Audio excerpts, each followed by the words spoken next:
Okay, great. Good afternoon, viva boa tarde. Thus far, we have 27 attendees and growing. We have a total of registered 80 participants. So we're just going to give everybody another 3 minutes to join, and we will start. Boa tarde para todos que já juntaram e bem, sejam bem-vindos. Muito obrigado pelo vosso interesse e a vossa participação. É uma questão que a gente vai levantar em termos de qual vai ser a língua ao qual vamos seguir para esse webinar. Indo em frente, nós como uma associação teremos a oportunidade e a capacidade mesmo de ter apresentações bilinguais com traduções simultâneas. Para esta primeira webinar, nós, felizmente ou infelizmente, vamos lidar com a maior parte das apresentações em inglês. Mas em qualquer dado momento onde um participante sinta-se à vontade e mais confortável a dialogar em português, por favor, sentam-se à vontade, não há nenhuma restrição. Até alguns de nós, os moderadores e panelistas, têm o hábito, às vezes, dar as suas intervenções em português, portanto, não haja nenhuma preocupação aí.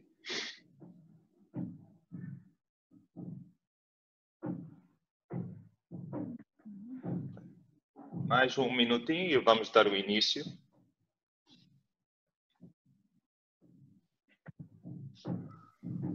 Emmet, eu vou falar em português.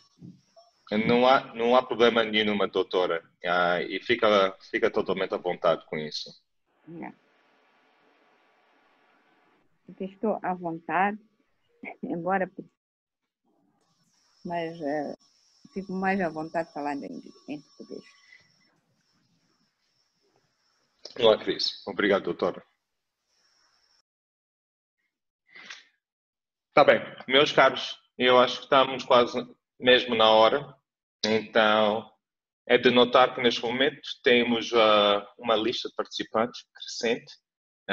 Então, muito obrigado a todos pela vossa participação. I would just like to give a brief introduction into the whys and the wheres of how we arrived at this presentation.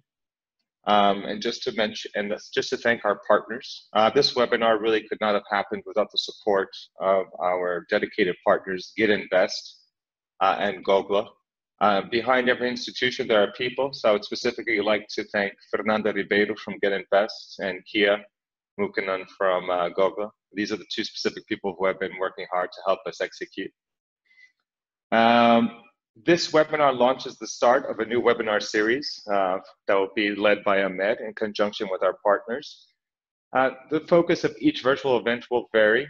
This current one, Coping with COVID-19, a discussion around essential services and support initiatives, really aims to highlight some of the relevant issues at this point in time that are influencing the sector and how we can make concrete points of engagement to actually improve the sector's ability to operate.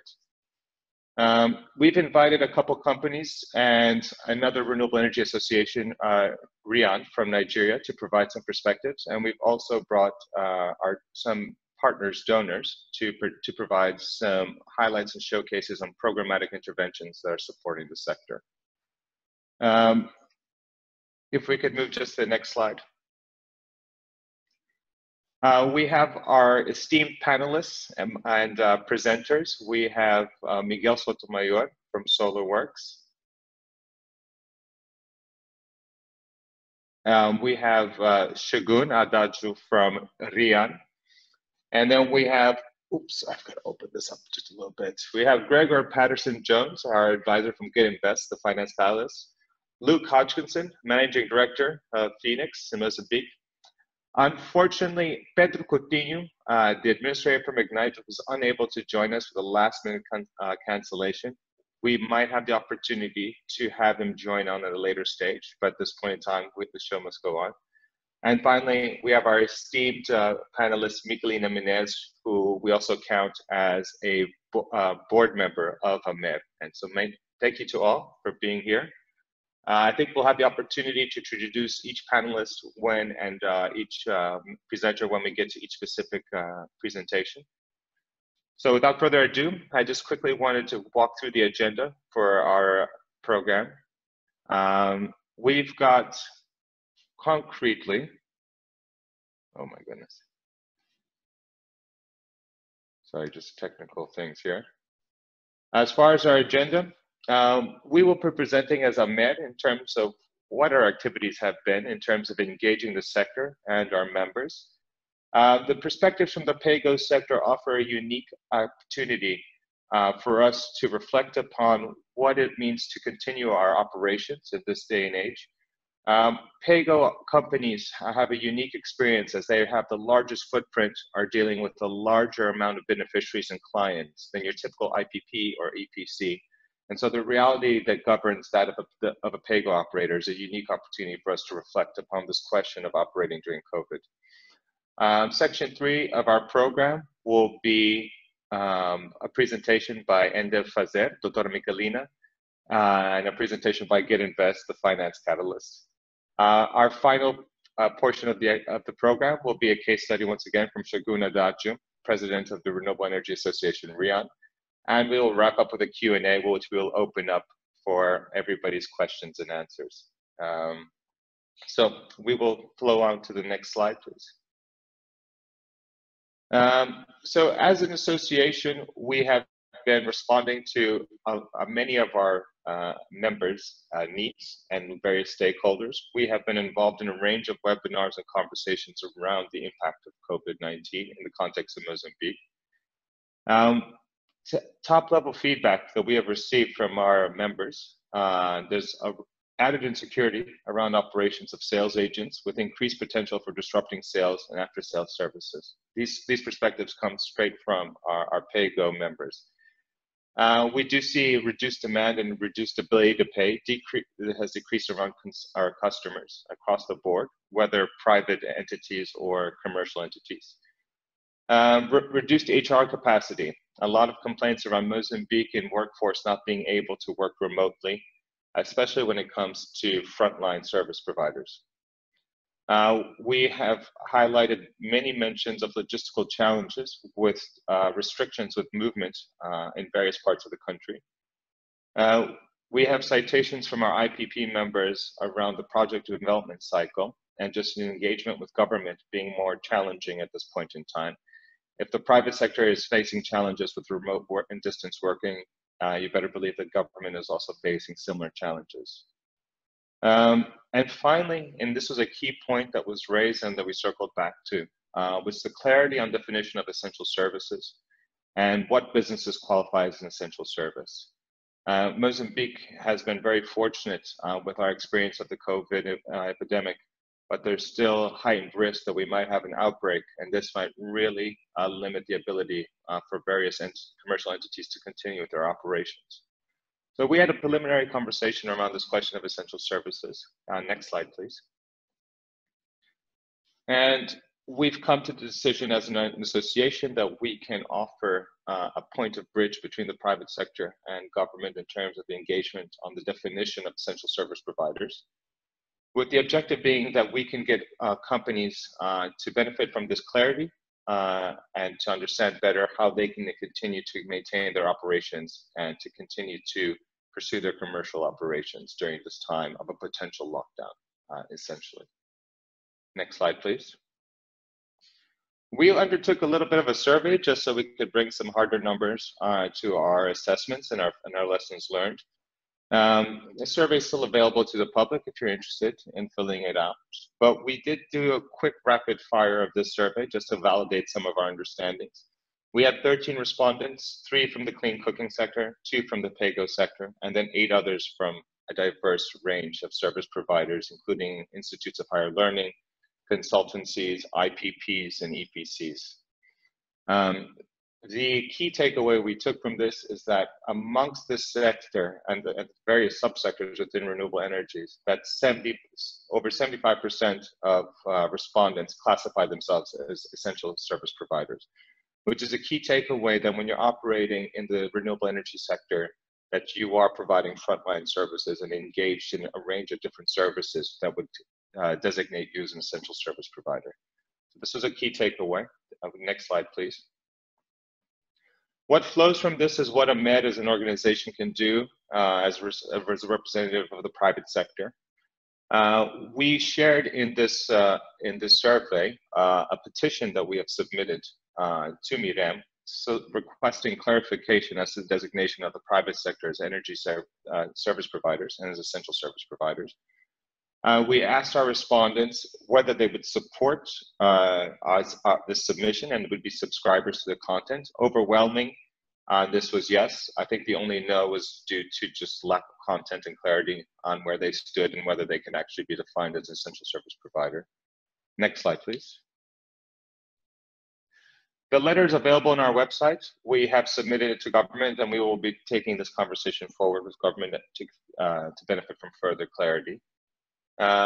We are open to engaging with a range of stakeholders on this question, and we're happy to get further engagement in terms of whether we see this as a point of engagement to take forward with government. Last slide, please. This is just a quick summary of where the conversation is up to at this point in time. So I now welcome our esteemed panelists in the second stage of our webinar to move forward. This will be led by our moderator, Ricardo Costa Pereira, who is the president of AMER, and he'll be taking forward this segment. Thank you very much for your attention, and thank you for participating. Hi, thank you very much for that, Emmett. I think that was very clear and straight to the point. I would like to, as Emmett has gone through the agenda, so we now have this panel discussion, but please remember, if there's any questions, we do have a Q&A at the end, so feel free to write them on the chat, and then we will get to all of them. So as we had to excuse Pedro Coutinho from Ignite due to a conflict of agenda at last minute, I would like to welcome Miguel and Luke from SolarWorks in Phoenix, who have dedicated their time to be here with us and discuss these what we call three of the significant questions we felt were what COVID-19 was posing, and we would like to understand. These questions were also part of our survey. So we engaged with SolarWorks, we engaged with Phoenix, and as agreed, I will start with Phoenix and ask, Luke, would you please give us a brief introduction of yourself, as well as Phoenix, and then the question I would have for you as Phoenix is, how has COVID-19 in your Mozambican operation been impacted? Thank you. Sure. Thank you, Ricardo. So I'm Luke. I'm the Managing Director of Phoenix Mozambique. I've actually been at Phoenix for over 5 years, and we have operations in 6 African markets. So I have a little bit of perspective on the other countries that are affected by COVID as well.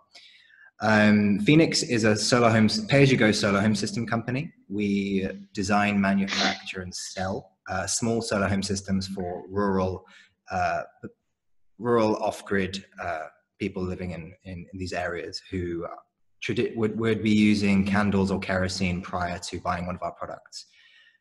We launched in Mozambique last June and currently in 5 provinces. And yeah, so the effects of COVID-19 on our business operations has been obviously large.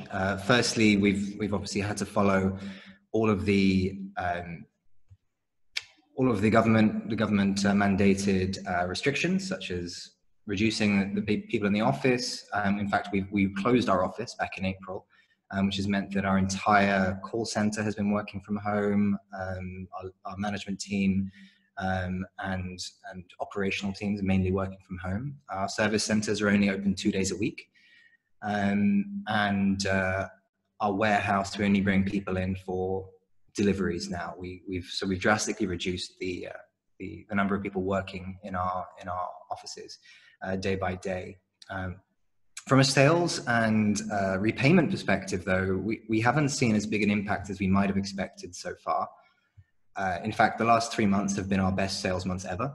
I credit this partly to the fact that we had launched new pricing and also expanded to new areas just prior to COVID-19, but also to the fact that people are at home more, and our business model relies on finding people at home to sell to them. So the fact that people are at home, they're not able to go out, means that they have a greater use for energy in their households. And for that reason, we've actually seen people very receptive to the product and paying quite well. Now, the figures on repayment are a little bit misleading, because we have, as you bring on new customers, your portfolio looks better. We do have plenty of customers who are now telling us after 2-3 months of this kind of semi-lockdown, this state of emergency, that they're really struggling to pay. And that is a challenge that we're facing, is that customers are saying that we just don't have the work that we had before. We have customers in Nampula who have had their harvests, but the markets are shut, so they're unable to sell their produce. They're unable to get the cash in hand to pay for the product. Fortunately, there have been some grant-led initiatives, some donor-led initiatives to help with that. EnDev and GET.invest have a fantastic grant that they launched in the last 2 weeks, which is helping with that. And also the vast majority of the customers who are starting their journeys with solar home systems now are aware of the situation and are able to afford it. They're the ones who are in the situation, have the money to pay the deposit, and know what they're getting into. The other thing that's really affected us on it is expansion. We were rapidly expanding prior to this, and given the safety of travel is reduced and restrictions on non-essential travel, we have stopped expanding, and that has meant that our footprint is not as large as we were hoping it to be, which of course also has an impact on profitability and the returns for our investors. But fortunately, they're patient with us and understand this is a global situation. Right. I think that's it from us. Yeah. Thank you very much. That was perfect. And now I'll just pass the floor on to Miguel from SolarWorks. Miguel, the same question to you. If you could please introduce yourself to our participants, which we are now at 59, which is incredible. And please also tell us how COVID-19 has impacted your business. Thank you. Hi, good afternoon, everybody. Thank you to AMER for this initiative. And my name is Miguel Sotomayor. I'm the country director of SolarWorks. We have been around since October 2016 in Mozambique. We were the first pay-as-you-go company here, if I'm not mistaken.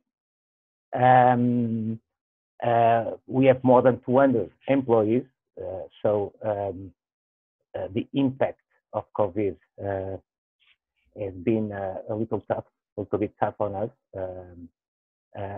I shared 90% of what Luke said. All the measures that we have took, we started in March, even before there was an emergency state. We started in March to our human resources department was very proactive, starting with the measures before they were mandatory. So when they were mandatory, we were very well prepared. We also, there is something that is important, and Luke knows, is that since the beginning that we have been together on the best practices and what to do.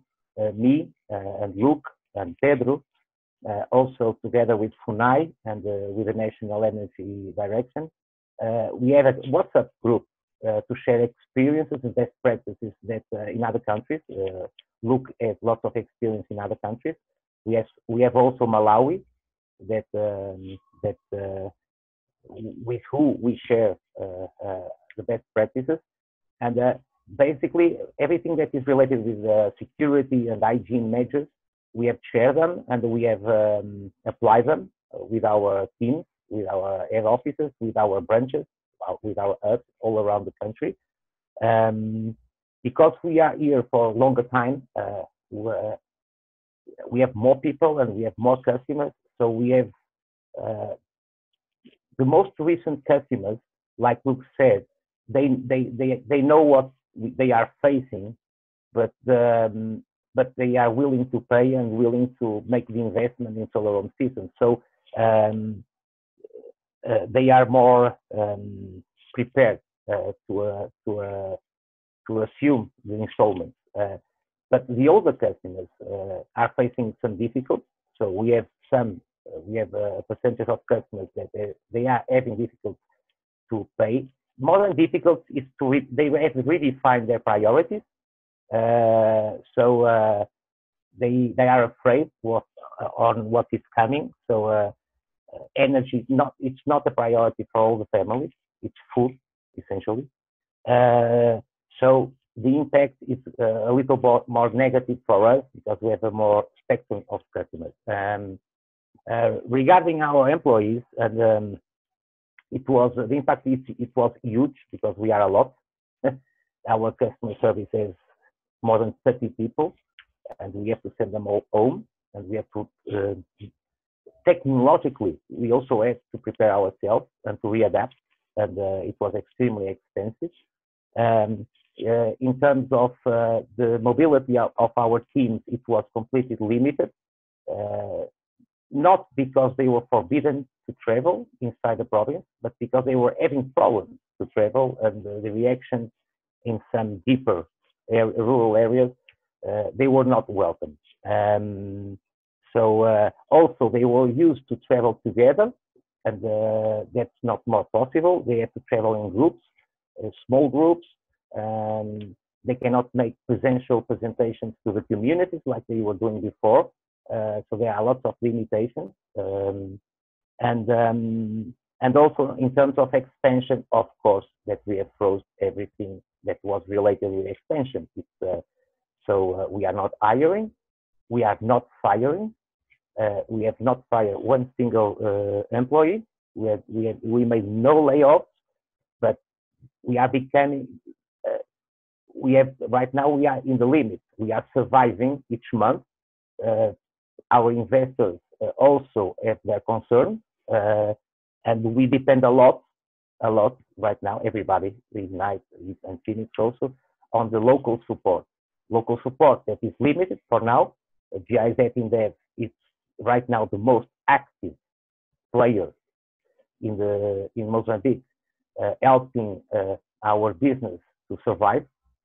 Other programs are coming, but they are coming naturally, not with COVID support programs. So right now it's a cocktail of situations that we are trying to get through. We are trying to live day by day and try to be smart on our choices, in our investments, in our responsibilities, and trying to work as a team. SolarWorks is not alone in the market. There are lots of players with the same interests. We are not competition. We cannot consider right now competition. We are too small to be competition in Mozambique. There is a huge market in front of us and the opportunities.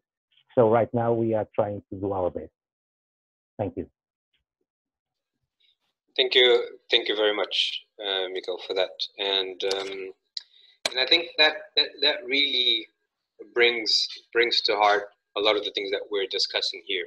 So hearing from both you, Luke, and having had that discussion also with Pedro from Ignite, there are challenges, obviously. So what the takeaways, let's say, from this question is, how does it actually impact it? Obviously, there's a negative side, and that has been it's on a global scale.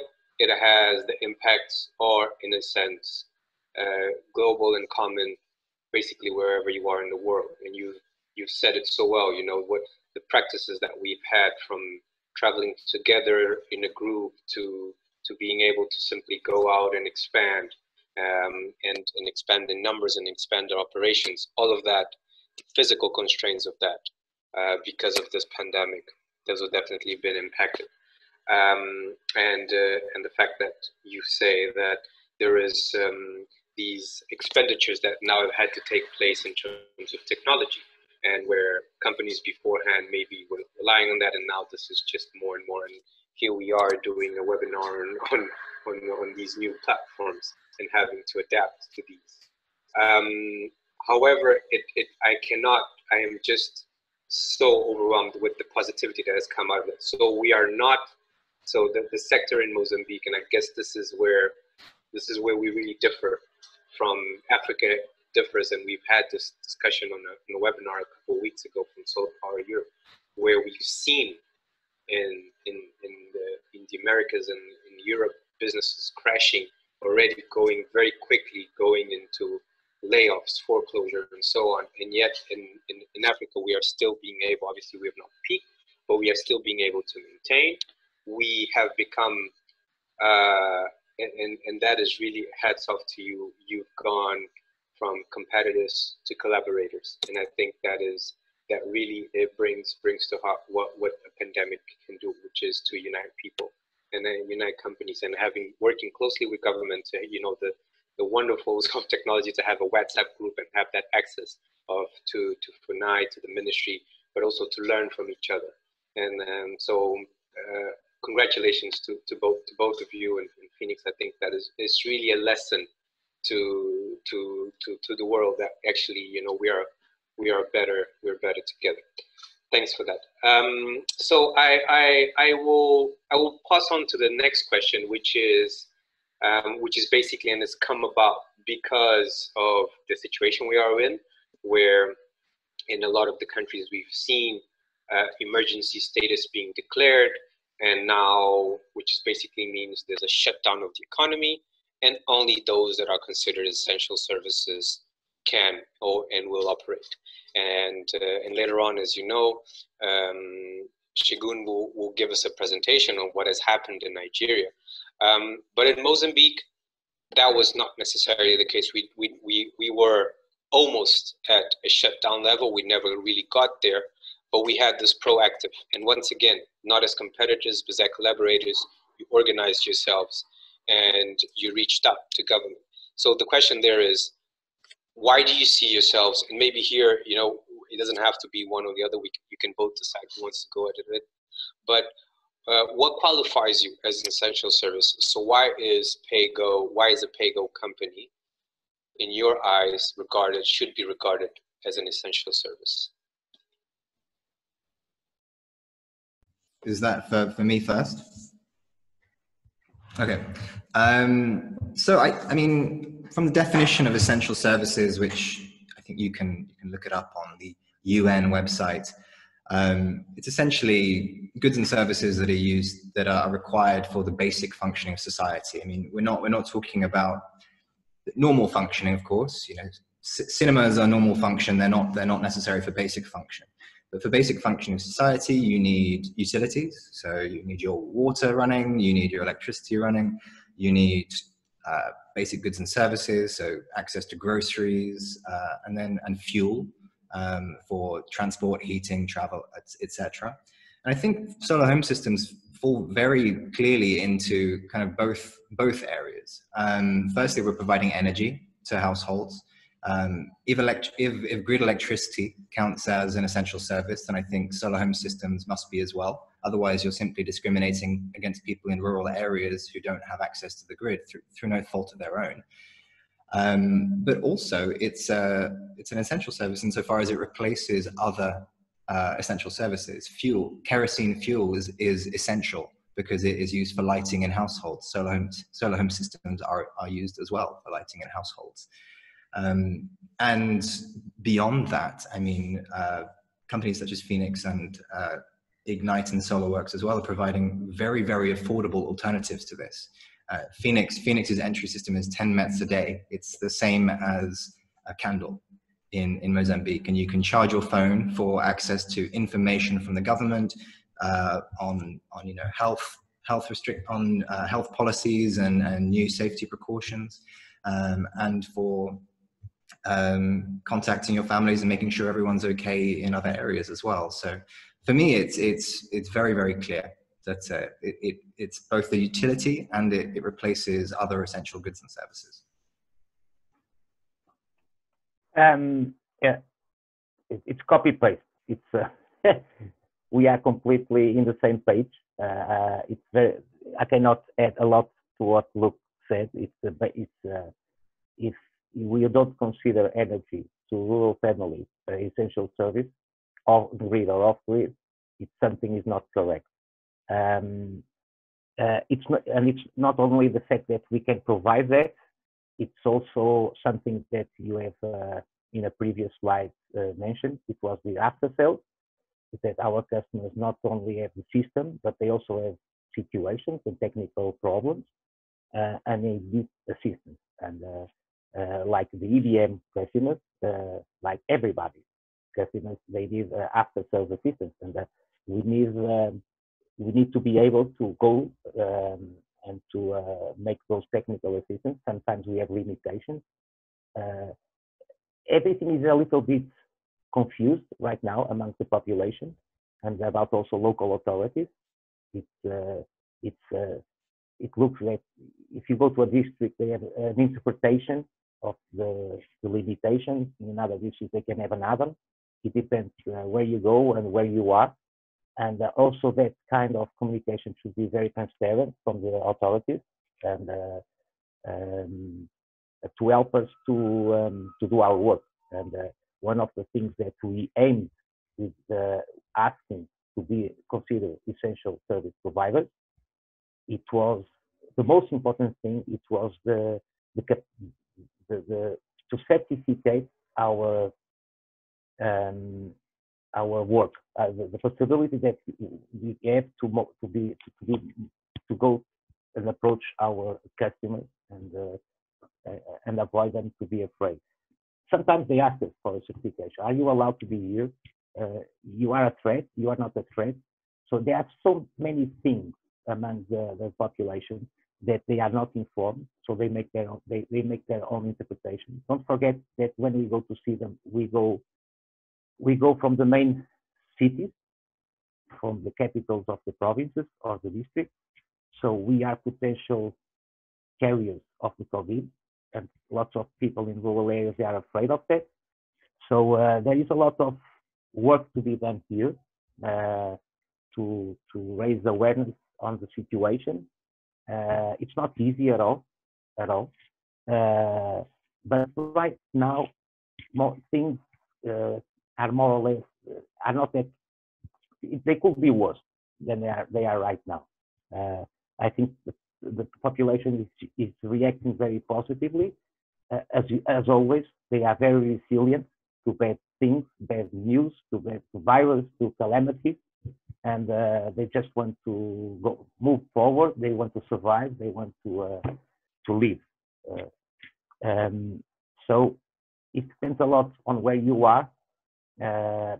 Each province, it's a country in this country, and but basically it was what Luke said. It's you know, the only thing that we are afraid of being considered essential service is that in other countries, like in Europe, if you are an essential service, you have to make reductions on the tariffs that you are giving to customers.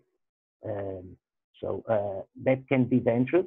You know, if they consider us as essential service, we have mobility, but we have to lower our prices, for example, that could be a disaster for our business. So essential service, it's not only the service that you provide, it's also if you are considered as essential service, you have to give better conditions or facilitate conditions to your end customer. And that, without any kind of subsidize or incentive, it will be a disaster for any business. So that's something that we also need to be careful. Right. Thank you very much for that. And I see other, just in the sake of what the others are joining, and we are now discussing. So obviously, as AMER, we obviously see you as essential services, and we very much vouch for that. But I wanted to hear the explanation, because I think you bring to light a couple of things that are really important, specifically in the context of Mozambique, where, yes, energy access and being able to have electricity at the moment is an essential services. that is for us is clear, and for we hope, and hence have taking the initiative of writing a letter to the ministry, speaking with our partners from GOGLA, and having this and having national associations go out and actually have across the board, across Africa, to engage government and say, please do classify this, for two reasons: for access to electricity, but not only, because as Luke has mentioned, and we tend to maybe not correlate this, but if you have access to electricity, you are able to charge your phone. You charge your phone. It's where government is really pushing the message on how you get these SMSs, you get you get WhatsApps, you get all of these circulating messages on how to prevent COVID, where should you go, where are the public stations. So you are not only providing, and as Miguel said, you know, you come from the city, you are potentially bringing COVID, but in essence, you are also bringing information. And we've seen cases where an energy service provider is duplicating as an health service provider as well, in terms of the information, in terms of equipment. So thanks for that explanation. I think it's quite clear why we see energy service providers being classified as essential services, and being able to operate in a pandemic situation, in an emergency services situation. In Mozambique, as you said, the Mozambican people are extremely resilient, and it's been a year and a bit where we've had Idai, which was a major cyclone, where people were once again put into an emergency situation and required to have access to electricity, to be resilient, and to be able to, with all the adversity, with the lack of mobility, still be able to communicate, still be able to get government to speak to them and to know where they are. So thanks for that. And I guess that kind of really wraps up the final question, which was, and what we have discussed is, and maybe I'll let Miguel go first now, and then Luke, you can come in. But where we see this, where you have now, from competitors to collaborators, you went and as a representation of 3 companies operating in the same sector, decided we need to speak to government and we need to inform them, but we need to request this to be classified as essential services. So maybe, Miguel, you can give us a little bit of the perspective of how that went, and what have you done together with SolarWorks, Phoenix, and Ignite. What have you done, and how have you communicated with government? You know, the 3 companies that right now are working in Mozambique are 3 babies, okay? We are the oldest brother of the 3. And we also have someone, a mother, a potential mother, that it's AMER, that is also a baby. So we are learning right now, because the pay-as-you-go business in this country is only 3 years old, and we are learning now how to work together, how to work as collaborators, how to find things more it's not more power, but it's to have a higher voice among the government and among the institutions. I remember 2 years ago, when people were telling us that competition is coming, I was always telling, I hope so, and I hope that they come fast, because it's not easy to be one voice in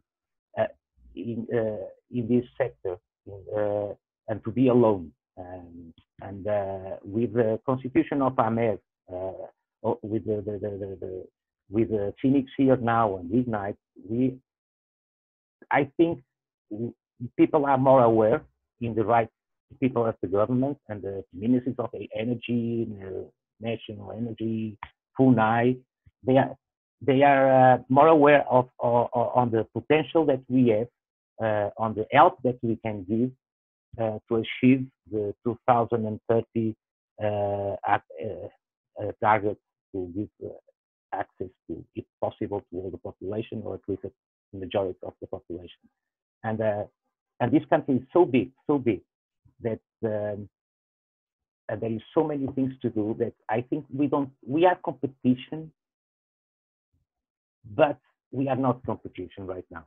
So we can find together in some houses, in some villages, but the probability that for that to happen is very low. A huge market is out there.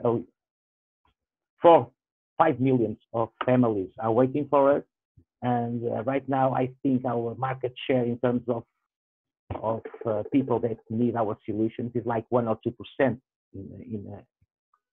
of the potential market that we have in front of us. 1 or 2%.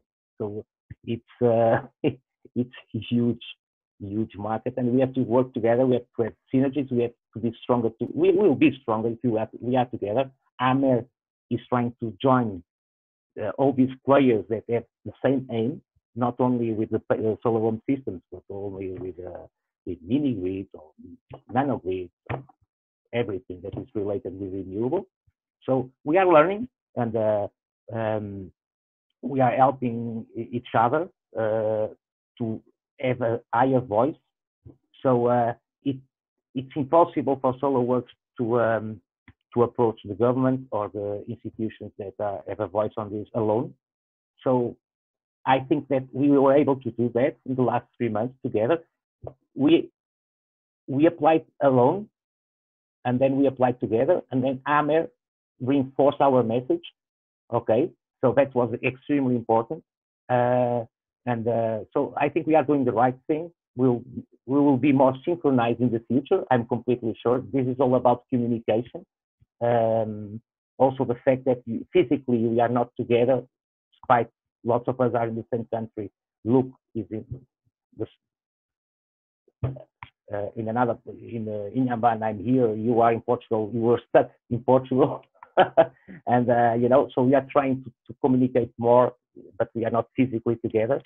And also with the donors, it's extremely important, the voice of the donors, especially GIZ, that they have been a lot more involved in our sector for the last 3 years. So right now, I'm a lot more optimistic about the future, not because of the COVID. It's about all the sector and about all the support that we can receive and the recognition that we deserve.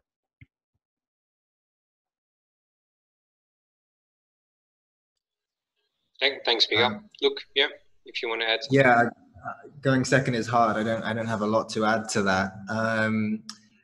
I guess what I'd say is that the government contact that we made was very much preemptive, and yeah, we made it in conjunction with SolarWorks and Ignite. We all shared the letters that we sent, but it wasn't as a reaction to anything. It was as a preemption for issues that we had seen in other markets, where when there was a lockdown that was limiting only essential services to operate, we'd seen government officials or overzealous police trying to shut down anyone moving in a branded t-shirt or clearly doing their job day to day. That really hasn't happened in Mozambique. We haven't seen that so far, which I think is partly to do with the fact the government never really put us into full lockdown, but also a credit to local government and law enforcement for trying to keep businesses moving and for appreciating the importance of all business, but also companies such as ours in keeping the economy going. We have still seen some areas that are, some local governments that aren't happy with us coming, but this is, again, it's based on what Miguel was speaking about them having fear of us bringing the disease from urban areas to rural areas, which is understandable. But in those cases, we can still bring, education, PPE, and also and just training, which is important for keeping the economy ticking along. I think one of the things that we haven't spoken about yet is the importance as well of digital financial services in keeping the economy moving in times like this. A cash-based economy is a friend of COVID-19.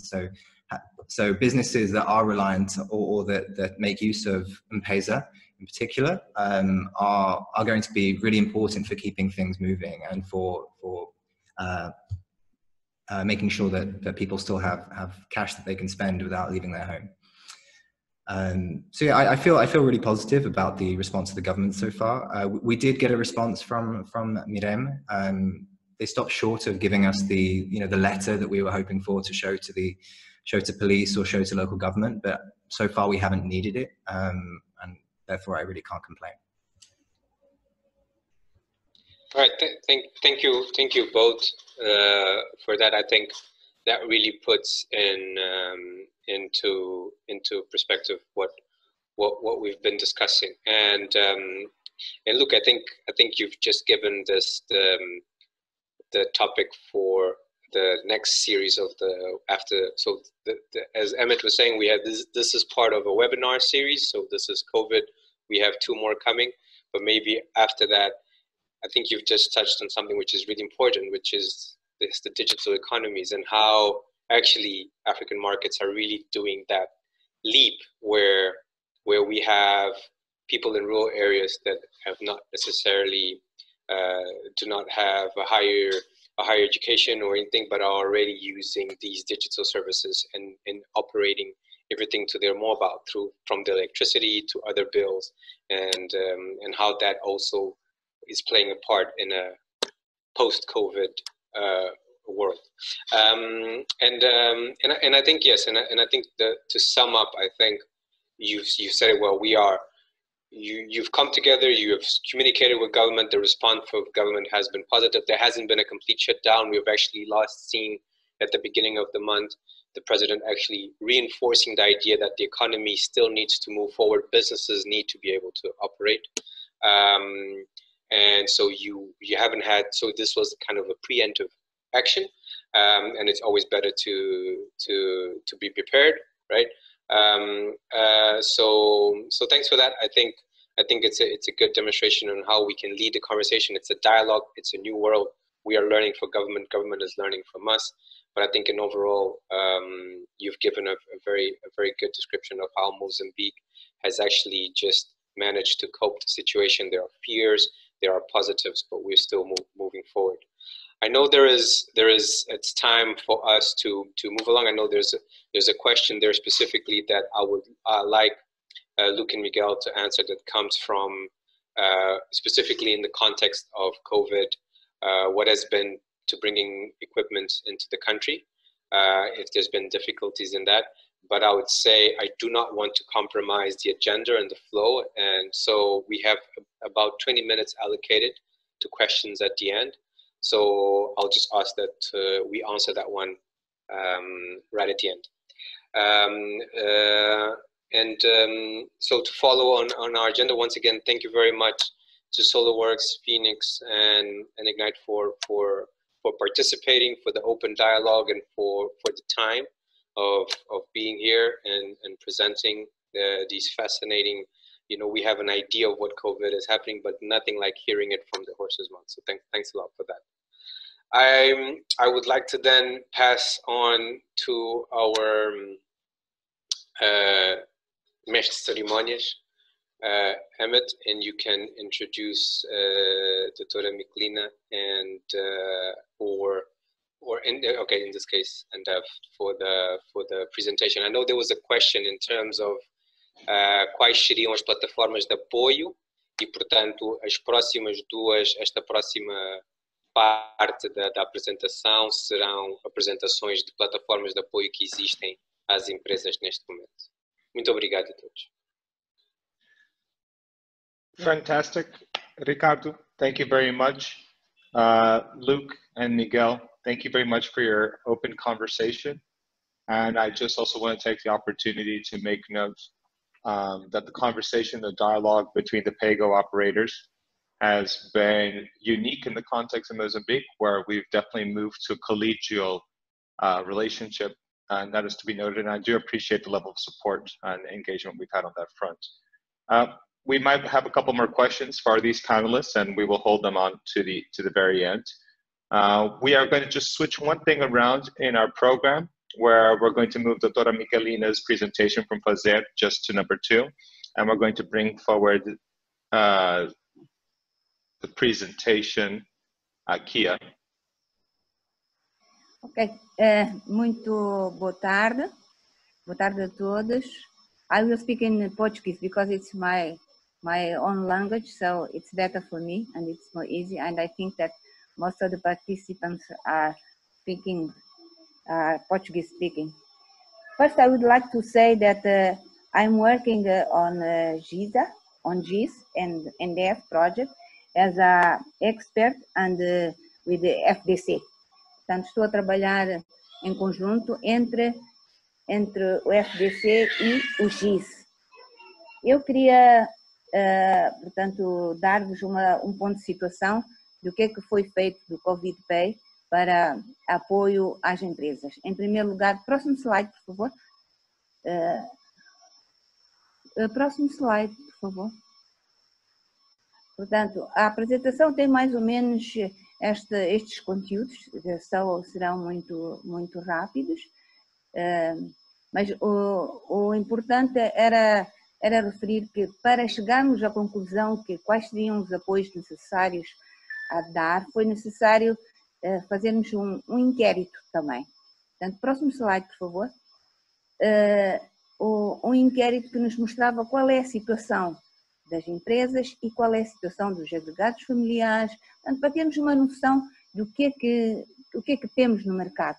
E como podemos ver, temos nas empresas, temos 62% com dificuldades financeiras durante este estado de emergência, 21% com recursos apenas para funcionar 6 meses e 31% com problemas financeiros graves, portanto, dentro daquilo que são as empresas retalhistas e retalhistas, já que nos agregados familiares temos mais ou menos uma situação idêntica, portanto, e a grande dificuldade é de 39% das famílias enfrentam dificuldades para pagar as suas prestações com os sistemas solares, portanto, 9% com incumprimento, mas, portanto, este inquérito, como podem ver, foi a 14 empresas, 700 agregados familiares, mais circunscritos aqui na província de Maputo. Então, isto não dá-nos apenas uma pequena ideia do que é que nós podemos ter ao longo do país. E então, daí, portanto, optou-se por fazer, próximo slide, por favor, portanto, analisou-se quais são os impactos, o que é que poderíamos fazer ao nível do EnDev para apoiar as empresas, dar assistência financeira. Já tínhamos um projeto do RBF, que já tínhamos as empresas como a Fênix, a SolarWork, a Ignite e outras empresas moçambicanas a participarem em projetos baseados nos resultados. Portanto, tínhamos contratos e conseguimos alargar esses contratos, abrangendo todo o país, porque eram contratos que tinham em conta algumas províncias e tinham subsídios de acordo com o lugar onde eram instalados os sistemas. Também constatamos, portanto, a questão da assistência financeira às empresas para poderem continuar a funcionar, porque o que acontece é que, não havendo os pagamentos, as empresas também não podem funcionar, portanto era preciso continuar a apoiar financeiramente as empresas para que pudessem continuar também a permitir que haja energia, aquilo que falávamos há bocado de permitir que ser um serviço essencial, para ser um serviço essencial ele tem que estar lá, então para permitir a comunicação, aquilo que dissemos, poderem comunicar e poderem também ter informação, né? Poderem ter o mínimo de condições para poder, neste momento de emergência, poder estar presente. Portanto, era preciso encontrar uma solução. E preparou-se aquilo que é uma nova janela, que é a janela do Covid Pay, que até agora está operacional. E o que é que significava esta janela? Esta janela significa que, próximo slide, por favor, esta janela significa que as empresas tinham que apresentar um mecanismo que permitisse promover o acesso à energia, diremos assim. Cada empresa tinha que apresentar um esquema de promoção para reduzir os custos para os clientes. Isto significa que os clientes, o subsídio teria que ser dar benefício aos clientes. E isto também permitia à empresa continuar a sobreviver. Portanto, aquilo que nós víamos a bocado dos inquéritos, que havia um incumprimento no pagamento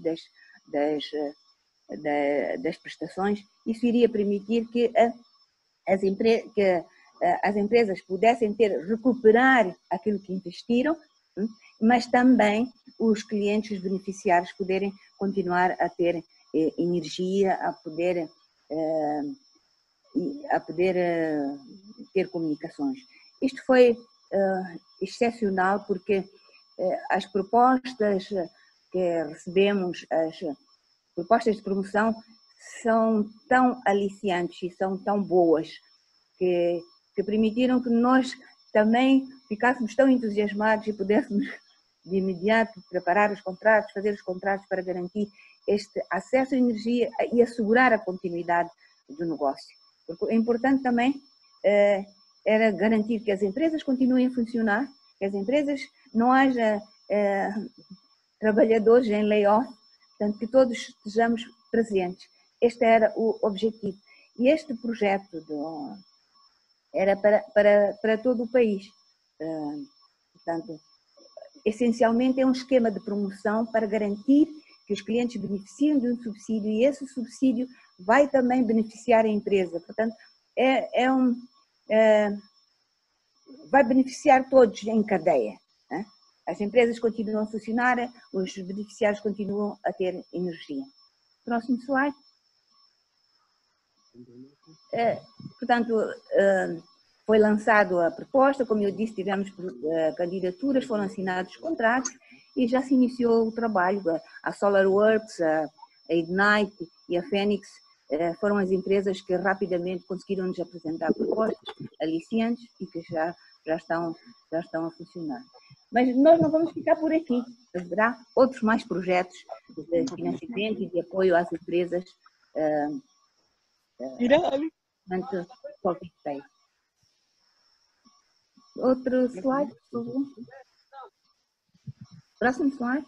Portanto, em resumo, era isto que queria transmitir e que dizer que estamos extremamente satisfeitos com o resultado do Covid-19, porque houve uma resposta imediata das empresas e esperamos que, de facto, isto consiga ser um apoio para continuar o funcionamento das empresas. Muito obrigada. Se houver questões, estou disponível. Obrigada.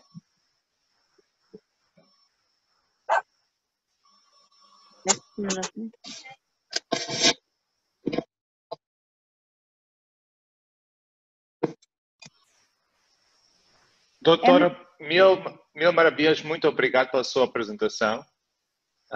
Bastante útil. É realmente de louvar a intervenção e o programa como foi desenhado e concebido. Eu posso falar como de perspectiva, trabalhando dentro de uma empresa, PayGo, nomeadamente a Phoenix, em termos dos benefícios, a utilidade. E ficamos muito satisfeitos pela abertura, e podemos dizer mesmo a abertura da parte da EnDev, em desenhar um programa ao último momento. Raramente podemos dizer que os doadores tenham flexibilidade nesse âmbito. Então, é mesmo de louvar mesmo a flexibilidade da parte do programa fazer e a inovação da parte programática deles.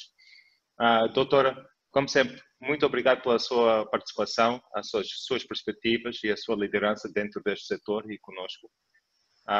Agora eu gostaria de ir para a segunda apresentação, que vem da parte do Finance Catalyst. Temos o Sr. Gregor. Gregor, over to you on this front. I would just also like to take the opportunity once again to thank the support that we get from GET.invest. As AMER, we have worked with a couple of different partners since the beginning of this process and coming to the fore.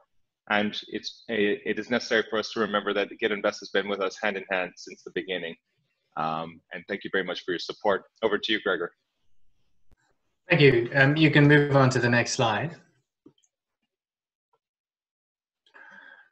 So I am Gregor Patterson-Jones. I'm one of the senior advisors for the GET.invest Finance Catalyst. It is a European program which provides advice and market development to energy access firms across Africa. And it's funded by predominantly the European Union and GIZ, with also contributions from the Swedish, the Dutch, and the Austrian government.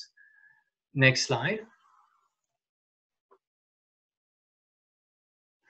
What we do is we don't provide money to the market, we don't fund companies, but what we do is we enter into a number of market development activities, like providing information on markets, funders, and financing opportunities for those funders. But we also organize a number of events across the continent, and we partner with a number of associations, obviously GOGLA, AMER, but with many of those across Africa, in order to promote, develop, and increase the amount of money and the number of energy access firms being successful in sub-Saharan Africa. One of the key things we do, though, is through part of the GET.invest program, which I am a member or an advisor to, and that is the GET.invest Finance Catalyst. And that is an advisory service which we provide free advisory services to companies that require help in getting to the next stage of financing. And there are a number of experts which are subcontracted to provide this advice, all of whom have, like myself, a long history of either investing or advising or being engineering types of skill sets, and applying those to companies that need help for development in the market. Next slide. So what types of businesses do we cover? As I mentioned, it's energy access. So the one thing we don't do is provide advice to very large IPPs. So we don't generally get involved in the large auctioning programs for solar that you've seen across the continent. But what we do is provide advice to small developers for small installations. We provide advice to ESCOs that are putting up, for example, solar panels at a large corporate. We do advice for the off-grid electricity market, mini-grids, solar home systems, and the very small solar lighting businesses. We provide advice to non-electricity businesses, cooking, energy efficiency. We don't, of course, do biofuels. It's not within our remit. So that's generally the sectors that we operate in. And our geographic scope, as I said, is sub-Saharan Africa, but we've also recently started our programs in the Caribbean, and we will be starting our programs in the Pacific. Next slide. So we have about just over 70 companies that we're currently providing advice to under the Finance Catalyst. And as the COVID process started, we did a survey of those businesses to ask them, what are they currently experiencing? What are the effects? And what do they expect the effects to be? And out of our total number of companies that we advise, we had 40 respondents, mostly located in West, East, and South Africa. And the perceived disruption was actually greater than we thought. In the very short term, at the time we did the survey, which was late March, we expected a very immediate but gradual disruption. What we actually saw was that there was a disruption expected by a much larger portion of the market, and the disruption was expected to be quite long term, 6 to 12 months. And the need for help was actually immediate. And there were challenges which are, they stand to reason. Obviously, the immediate worry was reduction in revenues, but the other worries were also that they'd have to manage their staff differently, both in terms of being able to pay them, first of all, but also being able to move them around. And specifically for new sales, it was becoming very difficult for solar home systems to do that in areas where there was a heavy lockdown. The other issue was with working capital, and of course, over the longer term, supply chain disruptions were mentioned.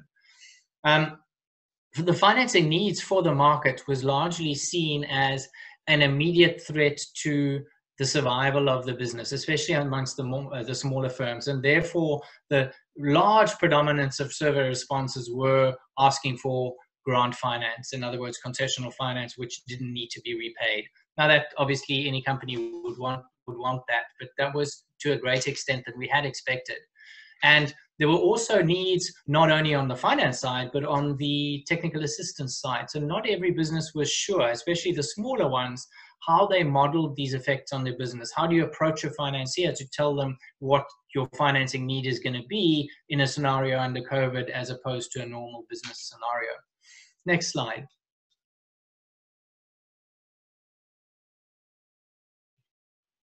If you can move the slide on one. So what we did then is we looked at what we could give to the markets in terms of advice around COVID. And you'll see a website there under the GET.invest website, which you can access, which is our response to COVID in sub-Saharan Africa and in the Caribbean. And because we're an advisory service and we don't offer money, the best thing that we could do is find a way to access and publish what financing is available for business in sub-Saharan Africa, and a lot of those are very regional. Secondly, provide tools for the businesses wanting to access those types of financing by allowing companies to better understand what the effects of COVID would be on every aspect of their business, but also then to use that as a basis to determine what the financing needs were and approach financiers who were offering COVID-specific interventions. And there is a web page where you can access these business tools online if you go to our website at that website address that you see at the top of the page. Next slide.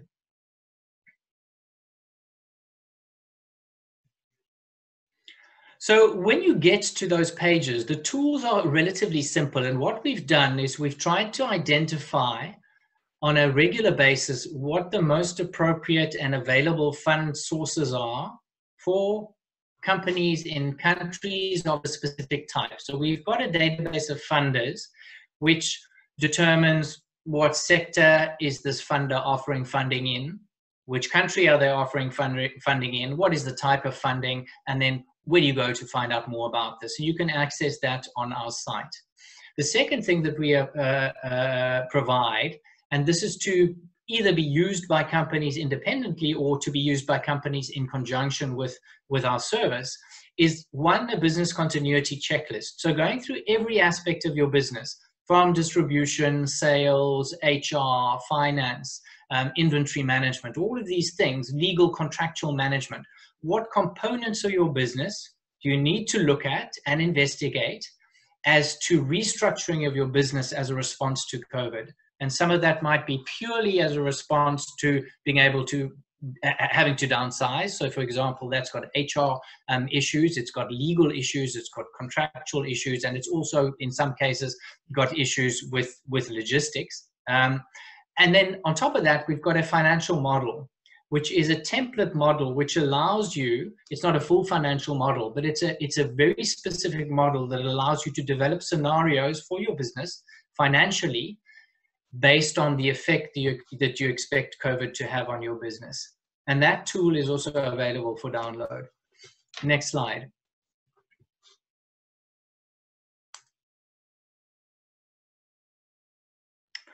So what are the specific tools for Mozambique? And this, of course, is excluding the presentation that was done prior to my presentation, the GIZ for EnDev intervention. This is more general interventions in the market that are available over and above that. There's both good news and bad news in this. The bad news is that generally across Africa, other than countries where there have been very specific government interventions which have supported local banks or have provided funding, and the one country that stands out there is South Africa, where there's been a lot of funding available. Not many countries have many options in terms of COVID-specific funding. You'll find that a lot of the funders, both private sector and concessional funders, have extended their services and their funding windows for those people who've already been funded, who within their programs or already are investees. But as far as new funding mechanisms that are available in the market, especially here with reference to Mozambique, there are not many. So there are three things worth mentioning. The ones that one should be aware of in Mozambique. The first one is the REP funding window, which is one of the few funding providers that actually has a specific COVID window not related to any other business or any other relationship that they've had with investees. And that's currently accepting applications. It's based on an amount which will provide OPEX for about a 12-month period. It's a 3-year loan effectively, and it is unsecured. However, you will have to go to the REP website to look at what the further details of the business are. Now, these are for operational businesses that are generating revenue already up to a certain level. So it's not for very, very early startups, but at least it is a funding source available. The second thing that you need to be aware of is the COVID Relief Fund. Now, this is an initiative that has been set up by some of the major private sector funders in the market, which include the likes of Responsibly and Acumen, funders that are you'll be very familiar with for their works predominantly in East Africa at the early stages of the solar home system market and energy access market. They have been working with a number of players and a number of funders across the spectrum of African investment, and are at the advanced stages, I can say, of launching a relief fund that'll be available to players who are already in operations across sub-Saharan Africa. But that, again, the final type of financial instrument, which is probably going to be a loan of a certain term, plus the date of implementation of this is still uncertain. So this is something that you need to keep an eye out. You'll see press releases coming out, and the soonest it's expected to be operational will be in August. And then there is another program under this COVID Relief Fund philosophy or policy, which the players who've been involved in setting up the COVID Relief Fund are thinking about, and that's a grant recovery or grant relief facility. Now, this is at a much earlier stage of thinking and will probably be, if at all, if it is ready, only available towards the end of the year, but it's not clear how this is going to be implemented. Next slide.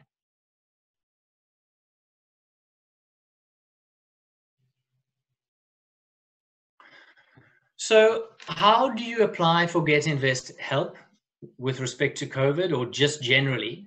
It's very simple. You go to the site and applications for support can be submitted according to the process, which is very easy to understand, and you'll be able to pick it up at on the site. We are inviting specific COVID support applications.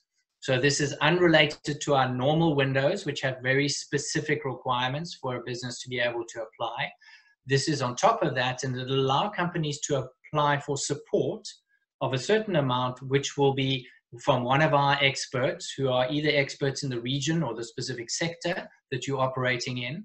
And you'll be able to apply for a certain amount of hours of support that will give you the ability to determine what are the effects of COVID on your business. What components of your business do you need to look at? How can you provide a new financial model or a new forecast model that you can take to a financier to renegotiate your financing, either with a commercial bank or with one of your financiers, or indeed with a new COVID financier? And will also act as a general advisor to you in the process of fundraising. So if you're looking just for general fundraising and the expertise that we have in GET.invest, you can apply through what's called the normal GET.invest window. There's a specific one for Mozambique. Or if you're looking for COVID-specific, very urgent help, the processing of the COVID applications is much quicker, and therefore you'll get a response much more quickly. But that is only for businesses that can demonstrate that they have a need as a result of COVID. So please be in touch with us. Any questions, you can either send it through the website or be in contact with me after the webinar. Details are available, and we welcome any interaction. We have 20 experts operating throughout Africa, in just about every country in sub-Saharan Africa, and a couple in the Caribbean. Next slide. There, my details are on the presentation, which will be shared with you after the webinar. So thank you very much, and please be in touch.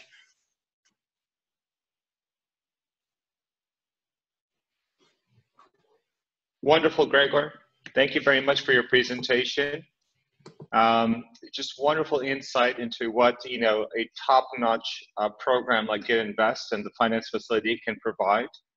I think we have two wonderful examples here from EnDev's Fazer, specifically with their COVID pay window, but also just the flexibility that the sector is developing to meet the challenges that we face right now. Gregor, I thank you very much. I do know you have to go. We will channel all questions to you following up, and we will make sure that everybody has your contact details going forward. I'd like to highlight that AMER is here to work hand in hand with our members and with stakeholders to ensure that you have access to facilities and to programmatic support of this nature. So many thank yous again, Gregor.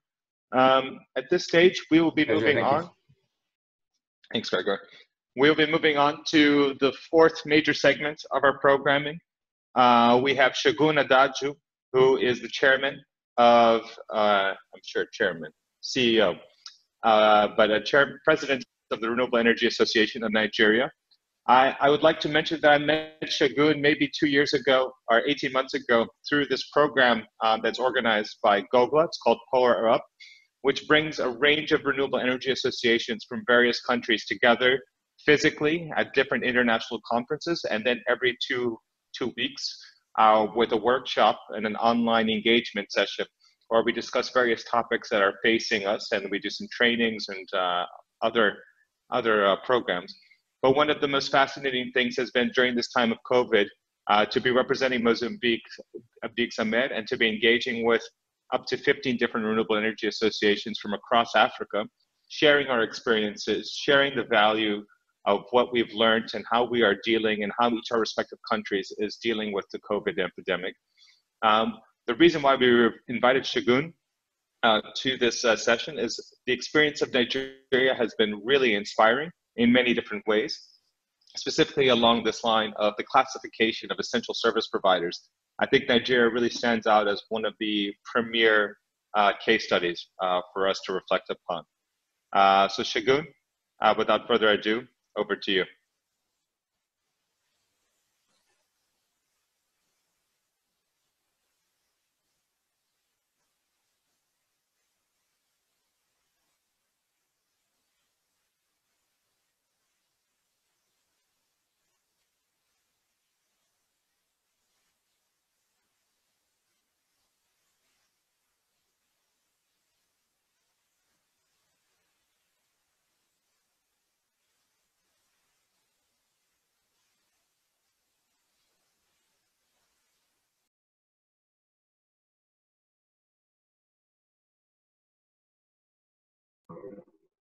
Hi, Emmett, can you hear me?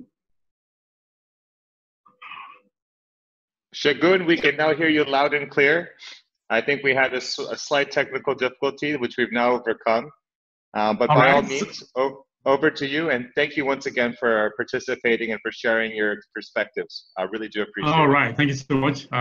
So I'll just go straight. The Renewable Energy Association of Nigeria started about less than 4 years ago.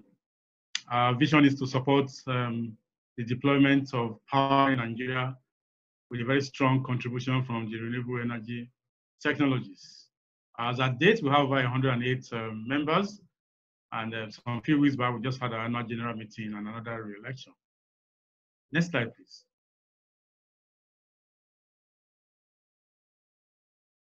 Right, just to give you a brief overview about Nigeria. We have over 208 million people, less than 5,000 megawatts on the average. Installed capacity is about 13,000 megawatts, yet over almost 60% of Nigerians are not cannot access the grid. And I put up this slide just to show you what Renewable is also trying to do on the grid, but yet there's a very huge gap between demand and supply. So it's clear that the grid is challenged. The transmission lines are old. So decentralized renewable energy is the most probable way to power Nigerians. So just to give you a background of where we are. Next slide. Now, let's talk about COVID. Currently, as of yesterday, about 33,153 infections, 744 deaths.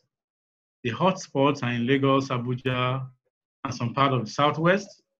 Let me tell you that Lagos economy is almost about 4 or 5 other West African countries put together. So Lagos is critical in terms of the economy of Nigeria. Almost 60% of the economy of Nigeria revolves around the town of Lagos. So we've also witnessed some lockdowns, total lockdowns, the partial lockdowns, and then partial reopening of the economy. It's been projected that the GDP in Nigeria will drop by about 4.2%. And remember, we just got out of recession some months back. Just a background. Next slide, please. Right, so for us in the Renewable Energy Association of Nigeria, it was clear that the sector is an essential service industry, if I can use that word.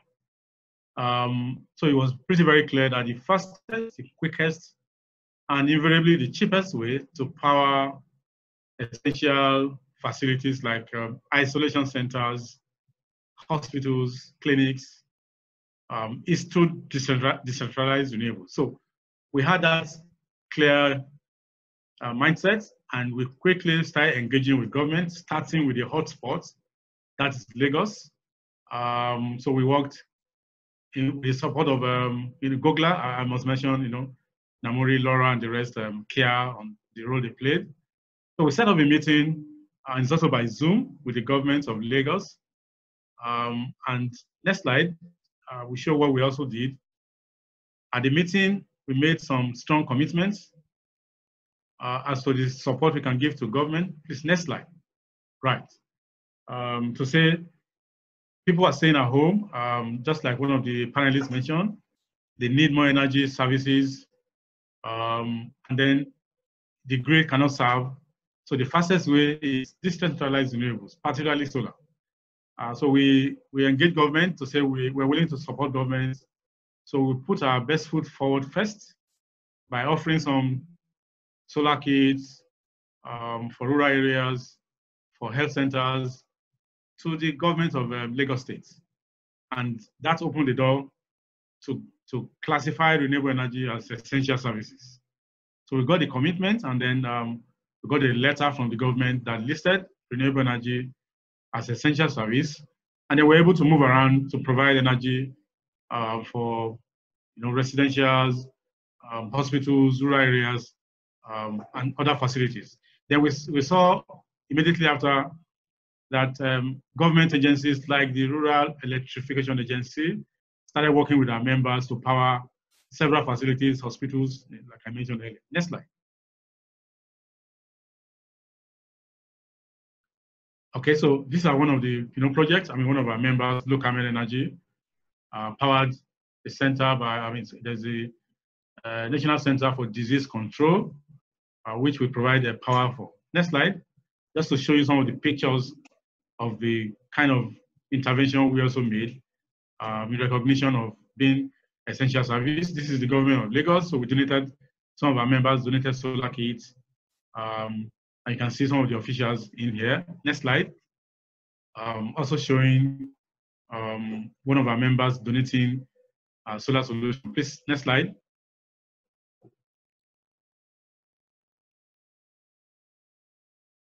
Right, next slide. You can see some of those. These were donations from members of the Renewable Energy Association freely to the government of Lagos State.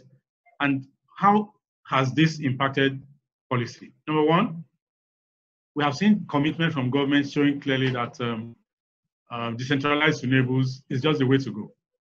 So several facilities are being powered currently.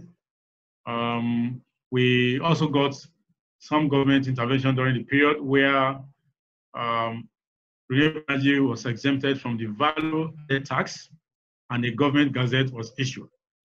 Although we are having some back and forth with the Federal Inland Revenue Service, But the argument is that the government gazette is stronger than a letter from the Federal Inland Revenue Service. We also had governments, developing what we call the Nigerian Economic Sustainability Plan that strongly also promoted and made room for 5 million units of solar home systems powered by government to impact 25 million beneficiaries, valued at about $600 million. It was one of the outcomes of our engagement with government that has led to the VAT exemption, solar home systems included in the plan of government. And I'm also happy to tell you that the Minister of Finance, Budget and National Planning set up some technical working groups that will develop two critical plans for Nigeria. One is called the Medium-Term National Development Plan 2025, and also the Nigeria Agenda Plan 2050. As the president of the industry, I was appointed by the minister to serve in that technical working group. Next slide. The impact on finance also has been clear. Government has made some provisions through the Central Bank of Nigeria for funding opportunities. So there's a provision by government that is, let me say, maybe about $350 million to support local manufacturing and local content. So we have the health sector, the energy, agriculture, so renewable energy is part of that can also benefit from this. Next, please. The impact on business initially was a bit challenging. So as I speak to you, I'm working from home. My office has remained shut. And we're looking very strongly at, being more efficient in terms of remote work spaces and the rest. Okay, so some of our businesses have their offices shut. Some staff issues came up initially. Revenue collection, especially from the PRCGO clients, was also a challenge initially. But I also want to, corroborate the comment made by one of the panelists that we've seen more businesses during this period. We've seen more installation. People need power while they're at home. We've seen education and students doing online studies. So you need regular power supply. So it has increased the scope and the opportunity for decentralized renewable energy in Nigeria. Next slide.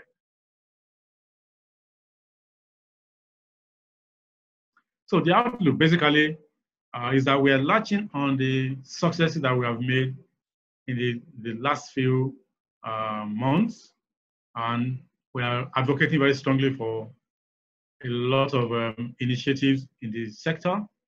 For example, we set up a team that is working with government to develop the local content regulation to include very strongly renewable energy. Our plan is that in 2 years' time, at least almost 50% of the deployment by government in the power space, intervention for rural communities should be driven by renewable energy and also particularly local content. So we have some of our members assembling local solar panels locally, solar street lights, LED bulbs, solar batteries. So we want to improve on this to also create more jobs and then, just empower more of the populace. We are pushing very strongly also for the integration and the nexus between decentralized renewables and rural health facilities, agriculture, food chain, and just name it.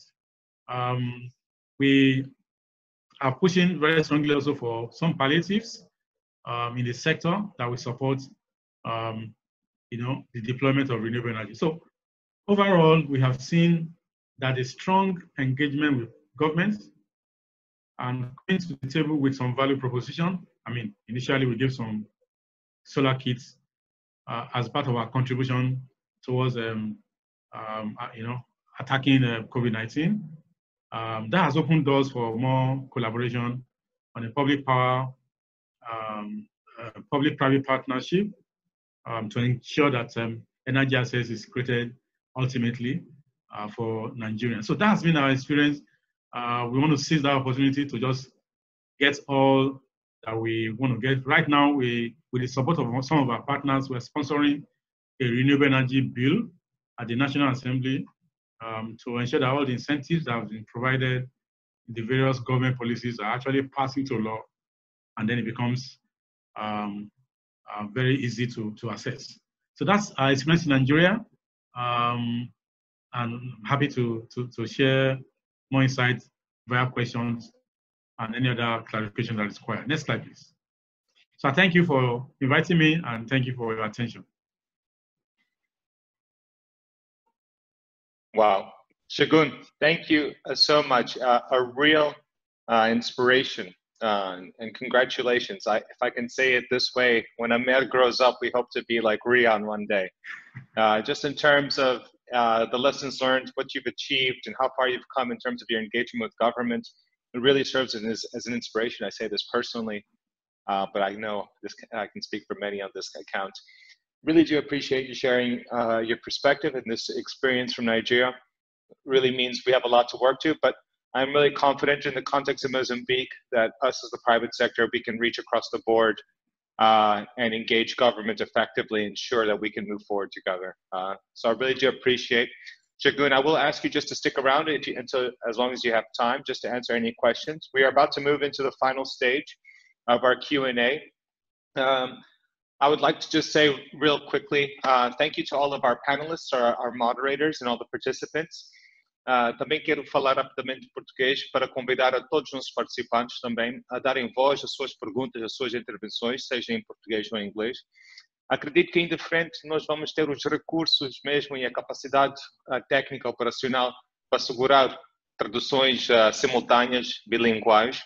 Realmente nós estamos numa fase embrionária em termos das nossas capacidades de realizar webinars de uma forma profissional e de alta qualidade. Portanto, as minhas sinceras desculpas que realmente tínhamos que ir para nosso vias de lidar com este tipo de evento em inglês, mas, no entretanto, ninguém morre. Indo em frente faremos melhor. Agora, neste momento, eu só queria convidar a todos que querem dar voz às suas perguntas. Temos uma secção que é o Q&A. E, antes de mais, we have our first question from Jan Kloin. This is directed at our PAYGO operators, okay? And just to clarify, and Ricardo, please jump in where needs be. The question from Jan Kloin, how does COVID affect the logistics of bringing in new equipment in the country? What are the experiences of the companies? I am going to really quickly defer to Luke from Phoenix, perhaps just to give your perspective, and then Sotomayor, maybe to give your perspective too on this question. Thank you. Hi, thank you, Emmett. How does COVID affect the logistics? So not very much, honestly, in terms of importing products. We've had a couple of small challenges. I think at the very beginning of the lockdown, one of our containers took a little bit longer than usual to get cleared, but nothing large. And we've also had some of our containers delayed on the China side. So everything that almost all of our products come delivered, manufactured in China, and they are sent straight from China to Mozambique.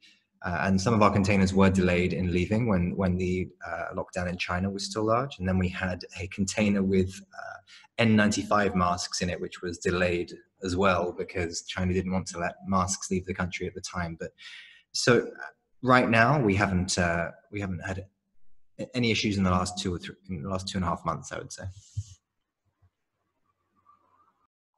Yeah, it happened exactly the same to us. It's I think the delays, the first delays was because of the lockdown in China. Then it was because they were prioritizing exporting medical equipment for the West. They were making more money exporting masks and ventilators than other products. So they were delaying a little bit our solar home systems. It happened exactly the same with us with the masks. We tried to import thousands of masks for our employees, and they were stuck there. We tried DHL, we tried everything, and it was tough. But right now, things are coming back to normal. All right, thank you very much, Sotomayor, and thank you very much, Luke, for that answer right there. Just reviewing our quick questions. I mean, I've got a couple questions here in my mind that I would like to allocate. And, you know, and I think as we have Miguel and Luke just online, I'd really like to, you know, punt this question over to you guys. The world has really been going through a cycle of reaction in terms of how we respond to COVID. 3 months ago, everybody was taking all the you know, preventative and precautionary measures, and now we're in a bit of a twilight zone where things seem to be improving, but not necessarily. And from your perspective, you know, are we just on the outset of our response to this crisis? You know, what's your perspective going forward over the next 6 to 9 months? I can start. Right now, we don't have any kind of how can I say this? Perspective. It's for us, COVID is here, is to stay, and unless someone finds a vaccine for this, we will have to work like we are working. It's impossible. We don't have enough information to take to lose a little bit up the measures or to strengthen the measures. So we'll have to deal with things like they are today. We will be reactive to what the government will say in the next few months. But right now, we cannot do a lot more than we are doing right now.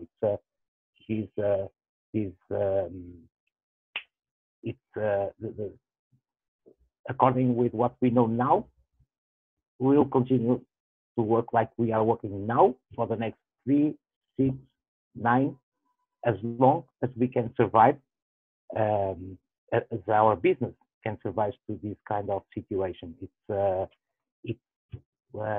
I don't know, but Luke has the same feeling, I'm sure, and Pedro also, is that, like I told you before, we are in survival mode, trying to cut on expenses, to maintaining our employees, and right now that's our first priority. It's our employees and our customers, and if we have to slow down, and we are slowing down a little bit in some areas, we hope that not only donors, for example, the COVID Pay Fund, it was one of the fastest and best programs that was implemented in a situation crisis. They were only thinking about our customers, with the secondary effect of helping us, the CHS providers. We cannot bring money here.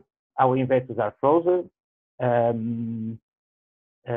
We depend on ourselves. We are like a little bit isolated right now, and all kind of help, it's welcome. And it's not only about donors. It's Luke and I and Pedro, we had the opportunity to say to AMER and to other entities, how do we think we can be helped? It's not only about giving us money or to our customers to minimize impact. It's also about, we have, and we talk about VAT reduction, duties reduction or exemption. It was about social security exemption or reduction. It's about all other taxes that are killing us, they are suffocating us, because we are maintaining our teams, our employees, and we spend hundreds of thousands of dollars per month in salaries and social security and other taxes, trying to keep the business running. When the sales and the rate collection of our customers are not going in the same way, so that's a lot of help that we can get out there here, national. Also, for example, loans in banks with low interest rates. We never got a loan. right now, banks are trying to help a little bit. For example, we have 25 cars in leasing, so we had a kind of grace period of 3 months. That was a big help. But there's lots of things that can be done, and we don't have enough power with those kind of institutions to go there and try to help them see that we are important. But maybe all together we can do something with AMER, with Phoenix, with Ignite, and we can try to get some benefits or some relief help to this situation. So it's not all about getting money from donors. Donors are not here forever. They will end. Their money it's as a life period, and our operational costs are extremely high in this point of the situation, in this moment of our business, and for social security, VAT, import duties those can be variables that can help us a lot. Sotomayor, very thank you for that synopsis, and that really comes from experience having been in Mozambique for a number of years trying to make the impossible happen. I do really appreciate your perspectives on that note. I think I'm going to just ask Luke from Phoenix just to offer some final closing thoughts before we wrap up this session. Luke, any final thoughts before we wrap up? I can't believe I nearly made it through this whole webinar without mentioning VAT and duties, so thank you. I think that's the most important thing to echo here. You know, I feel like we're all in agreement that these products are essential services for rural communities that are underserved and that only have access to poor alternatives which are more expensive and provide dirty or inefficient energy. VAT and duty in Mozambique is the highest of any of Phoenix's markets, so and has an impact of around 40% on the total cost to customer at the end of the day, which is huge when we're talking about the types of customers that we're accessing, the customers for whom a difference of deposit of 500 mets or 1,000 can put them back 3 months in terms of buying the product. And what it also means is that when external investors are looking to say which market should I invest in, where should I put my dollars to invest in the off-grid electrification industry, Mozambique is the most expensive place to invest because the cash need of importing the products is going to be 25% higher than other markets. So it makes us an unattractive place to invest in. And fortunately, Phoenix has ENGIE, Ignite and SolarWorks have strong investors as well. But it doesn't put us in a strong position as an option for investment and a place, if we really want to grow this industry and we want it to be sustainable without donors, there is no way to do that except for through VAT and duty exemptions over the next 2 to 3 years, I believe. That's everything I have to say then. Luke, thank you very much. Sotomayor, thank you very much. And thank you very much to all of our panelists. I really do want to take the opportunity to highlight the final points that both of you mentioned, really the question of fiscal incentives for investment, not just specific to the solar home system pay-as-you-go market, but looking at a wider ranging level at the sector. If we tend to make this sector bankable or investment attractive to investors, we really need to begin to look at the regulatory landscape and look at some of the fiscal incentives at play that will allow for operators to grow and scale their businesses and reach the widest segments of the market. On that note, thank you very much to one and all. We will be following up with sending everybody relevant links and presentations, and we will be sharing information to this list of participants on forthcoming events of a similar nature. So stay tuned. Thank you very much, one and all, and have a wonderful day. Thank you. Thank you, guys, and thank you everybody that was listening to us. Obrigado. Thank you. Obrigado a todos. Deus. Have a nice week. Obrigado a todos. Obrigado. Foi muito bonito. Soto, Miguel, Estávamos a ouvir-te muito mal. Este auricular Bluetooth, muito mau. Estávamos a ouvir muito mal, muito difícil. Pena. Ai, peço desculpa, vou tentar melhorar. Não sei se é auricular ou se é a ligação à internet. Chatice.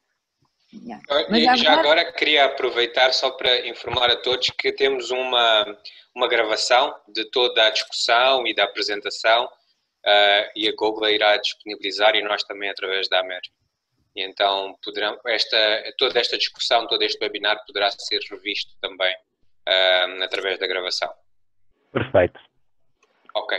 Muito obrigado a todos. Uma boa semana. Obrigado. Boa semana para já. Estamos juntos. Até logo. Obrigado. Obrigada, até logo. Obrigado.